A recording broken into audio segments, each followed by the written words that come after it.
We moved into the house in late May, a modest two-story, tucked into a sleepy side street in Bellingham, Washington. You wouldn't call it old, exactly built in the 60s, maybe 70s, but it had that charm people mean when they say, they don't make 'em like this anymore. Wide eaves, cedar shingles, a moss-slicked path that coiled to the back garden.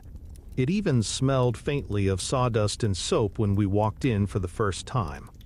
Like history had politely cleaned up for our arrival. It was just me and Amy. We weren't married, but close enough that people stopped asking. The house was a project, not a forever home. We planned on doing light renovations over the summer new kitchen counters, some drywall repair in the upstairs guest room, maybe refinishing the hardwoods that had dulled under decades of socks and slippers. We didn't know there was a basement. The inspection hadn't mentioned one. Neither did the realtor. The blueprint showed a crawl space, and when we walked the perimeter during escrow, we didn't notice any bulkhead or entry hatch. Maybe if we had, none of this would have happened. Or maybe it would have happened exactly the same way. The first few weeks passed quietly. The house settled into us like old bones into a new bed. Mornings came with fog and the soft patter of rainfall.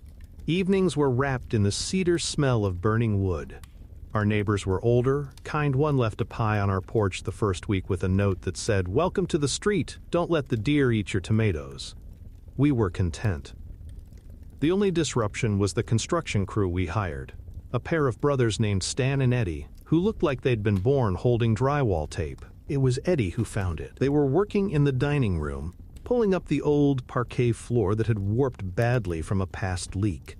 I was upstairs when it happened, sanding the trim in the guest room. Amy was at work. I heard the bang first, a sharp, hollow thump that didn't match any tool I recognized.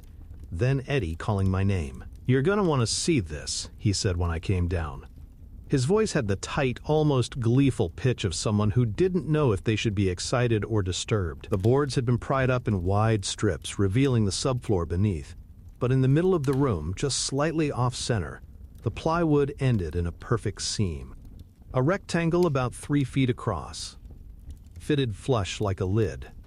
Stan stood over it, scratching his chin with a putty knife. "We thought it was a patch," Eddie said, "but it's not nailed in like the others." And when I stepped on it, he demonstrated. Put a boot down in the center of the square. It dipped, not like loose wood, like weight pressing against something hollow. We pried it up together. The plywood groaned, then lifted free with a rush of cold, damp air. Beneath it, a square opening, ringed in concrete, and stairs. Stone stairs, narrow and dark and wet-looking, descending into what looked like nothing. I knelt beside the hole. A musty smell coiled up from below. Mold, yes, but something older than that, too. Old water, old dust. Not decay exactly, but memory gone sour. "There's no light," I said. "No wiring?" Eddie shook his head. "Nope, nothing we saw.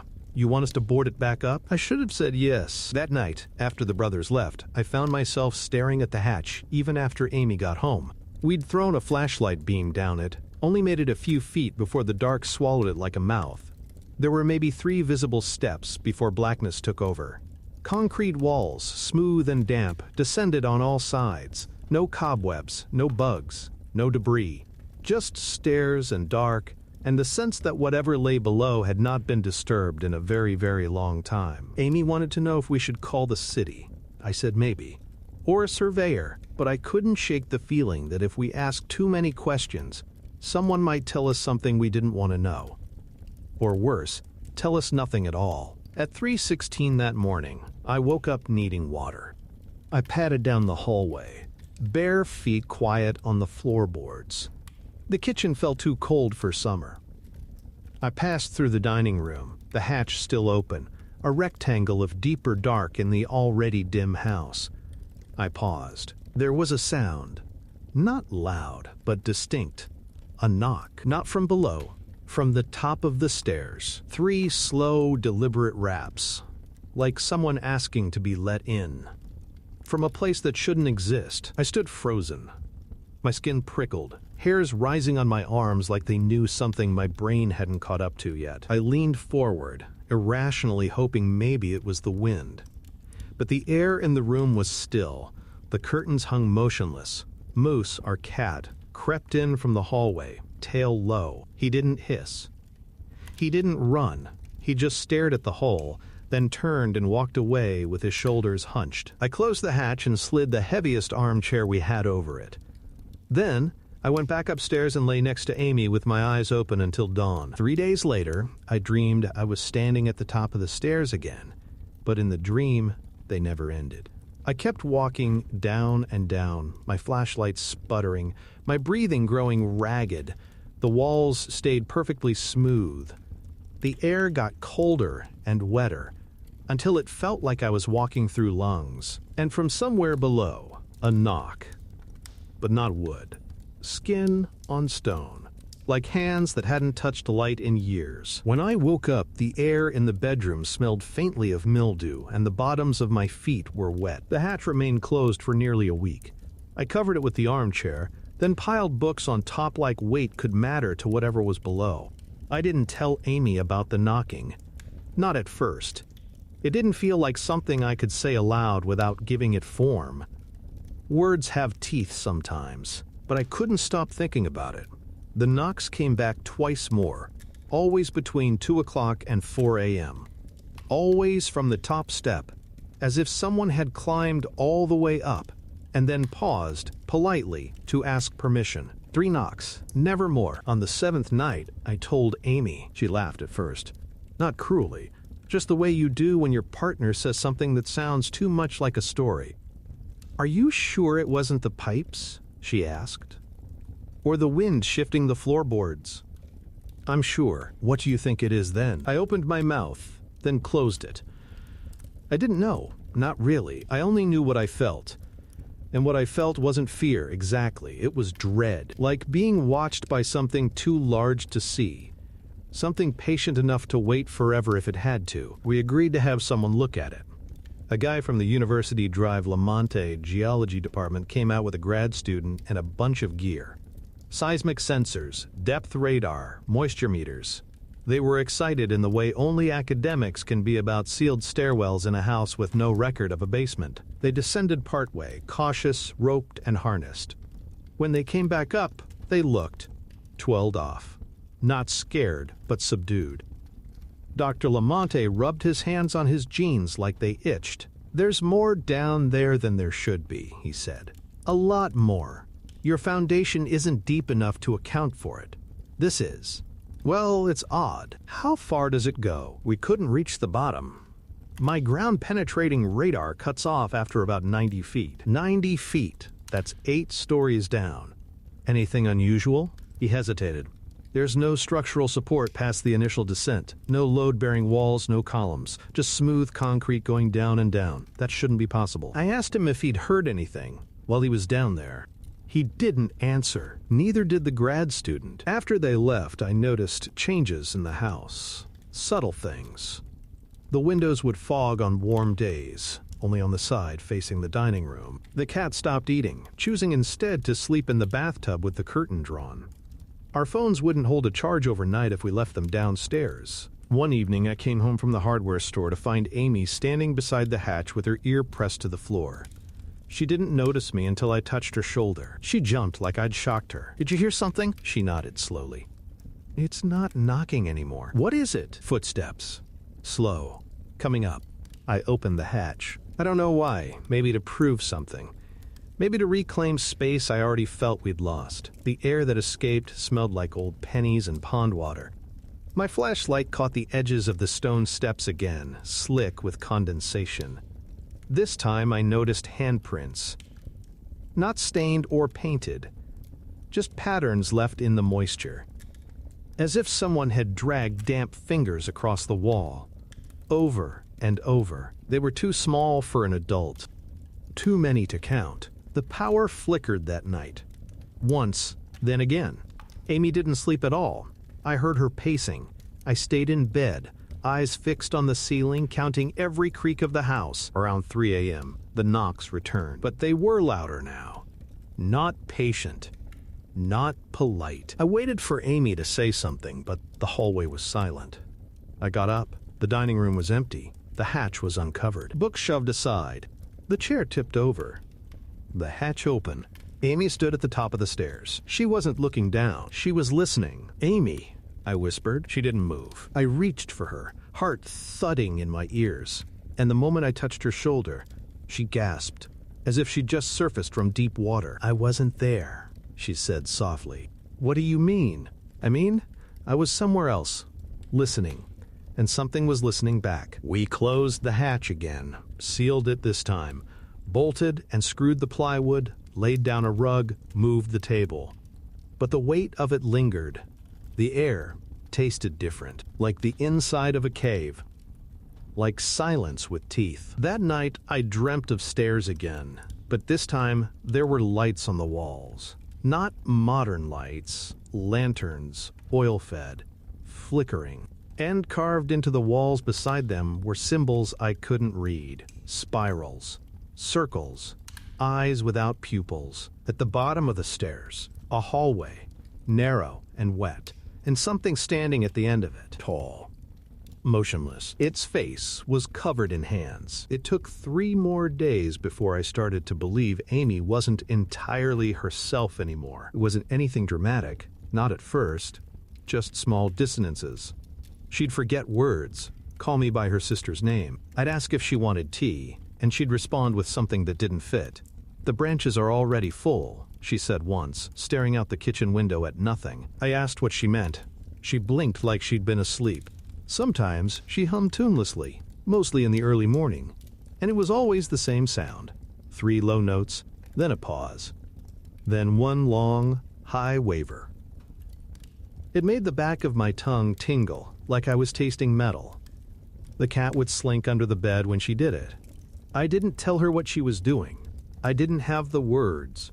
I started sleeping on the couch. The hatch remained sealed, but the house changed anyway. The temperature dropped every night between 2 o'clock and 3 a.m., regardless of weather.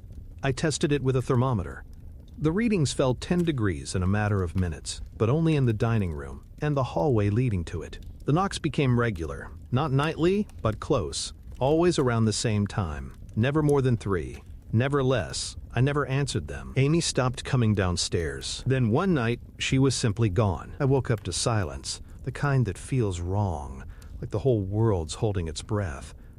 I checked the bedroom empty, her phone still on the nightstand, her shoes by the bed. The door to the hatch was open. The plywood panel lay on its side, screws stripped clean from the frame. The bolts twisted like someone had unspooled them by hand. The air smelled different. Not mold, not rust, cold salt. Like brine. I called for her. No answer. I shined my light down the stairs. At the very edge of the light, the hem of her robe vanishing into the dark below. I don't remember deciding to go after her, only the feeling that if I didn't, I would never see her again. The stairs were colder than I imagined. My bare feet slipped once, hard, and I caught myself with my hands on the damp concrete. The wetness clung like oil. My flashlight barely worked, flickering every few seconds, as if the beam was reluctant to push too far. I counted steps aloud. It helped, somehow. I lost count around 57. Then the stairs stopped, and the hallway began. It wasn't stone. It was something else. Smooth, seamless.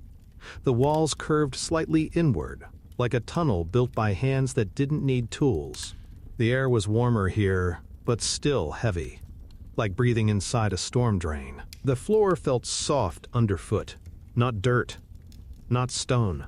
Something that gave slightly when I stepped. The tunnel stretched ahead into darkness. At intervals, lanterns flickered to life as I passed. Not electrical, flame, floating inside orbs that looked like thick glass, suspended from the ceiling by lengths of twisted rope. The carvings began soon after, grooved deeply into the walls. Spirals, symbols, human figures with too many limbs. One wall showed a series of hands reaching upward toward a great eye. Beneath it, a ladder descending into the sea. I walked for what felt like an hour, or maybe longer. At some point, I began to hear breathing. Not mine. It was faint at first, almost indistinguishable from the sound of my own heartbeat. But as I moved deeper, it separated, Slow, rasping inhalations. Wet exhales, the kind of sound you hear through hospital walls. Something sedated. Or dying. And then, my name, not shouted, whispered. I froze. "Amy?" I called. Silence. Then, no. Not Amy's voice, something else. Thicker. Cracked like a dry throat. Followed by wet laughter that stopped, too suddenly. I turned to run, but the tunnel behind me had changed. No longer curved, just a wall. No carvings, no light, no way back. I stood alone, and then a door appeared. It wasn't a door in the traditional sense. More like a membrane. Translucent. Beating faintly, like a pulse. I reached out, trembling, and it gave beneath my palm parting like tissue. Warm and wet. On the other side, a chamber, round, high-ceilinged, echoing like a cathedral submerged in water. The walls dripped slowly, black liquid forming tiny rivulets that never reached the floor. In the center stood Amy, or what had been Amy. She faced away from me, arms hanging limply at her sides. Her robe clung to her body, soaked through with something dark. The floor around her pulsed gently, as if breathing in tandem with the walls. I stepped closer, her head tilted slightly. "I was waiting," she said. Her voice was flat. "Wrong. I followed the sound," she added. "Amy, you never listened. Not until now." The room dimmed. My flashlight died with a final hiss of static. Then, light from above. A shaft, narrow and pure white, opening directly over the chamber. And within it, falling slowly like dust motes in reverse tiny shapes. Hands, child-sized. Hundreds of them, drifting down in silence, fingers extended. Some were open, some clenched tight. Amy looked up and began to rise. Not float, not fly, rise. As if pulled upward by invisible threads tied to her spine. I reached for her, but the room rippled, shoving me back without touch. She rose into the light. Face blank. Then the shaft closed. Dark again. Silence again. And something moved behind me. There is a kind of silence that isn't just absence of noise.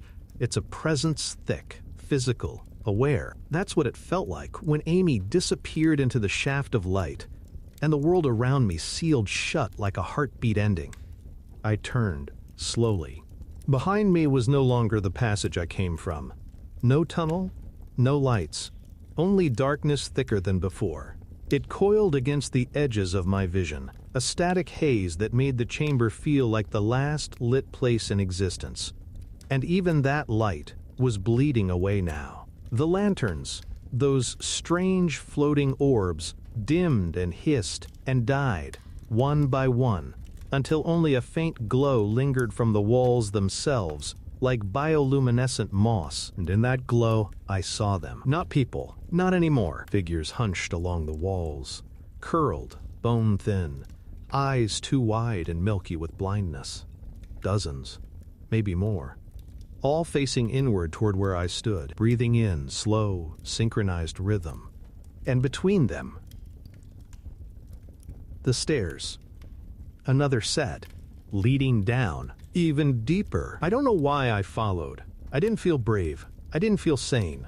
But something inside me had shifted when Amy rose into that light.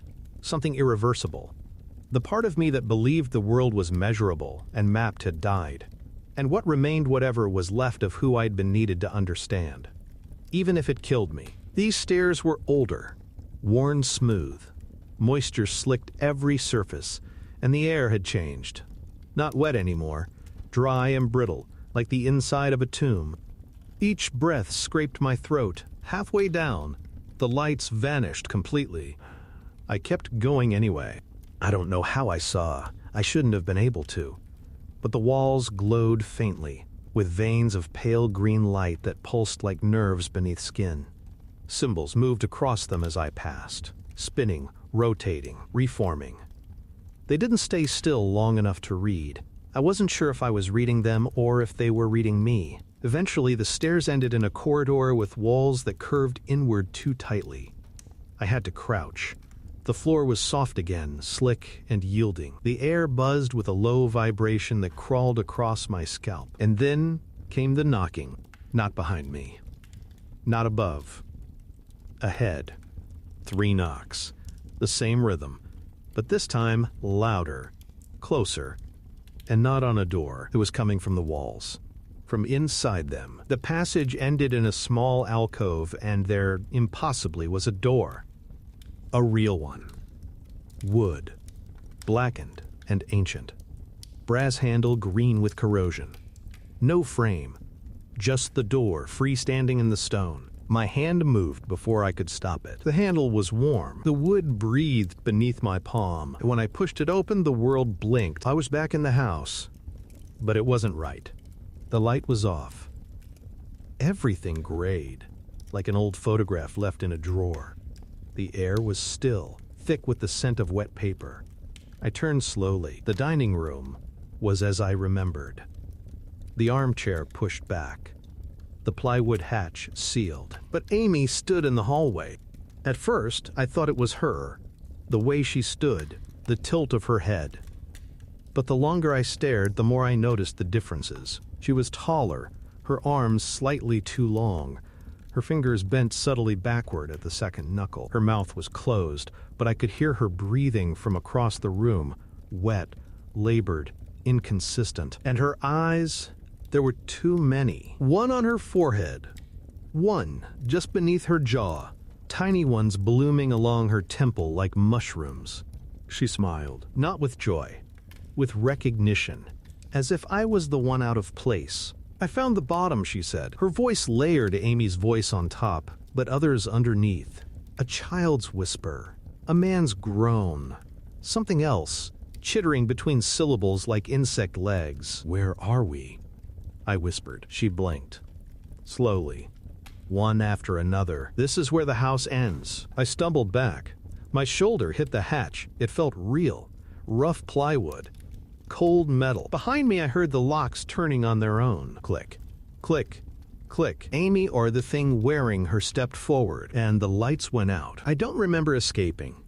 Not clearly. There are flashes, splinters in my palms from clawing open the hatch. Rain on my face. The sound of distant sirens that never arrived. I woke up in the woods behind the house, curled in wet leaves, feet bleeding, clothes torn. Amy was gone.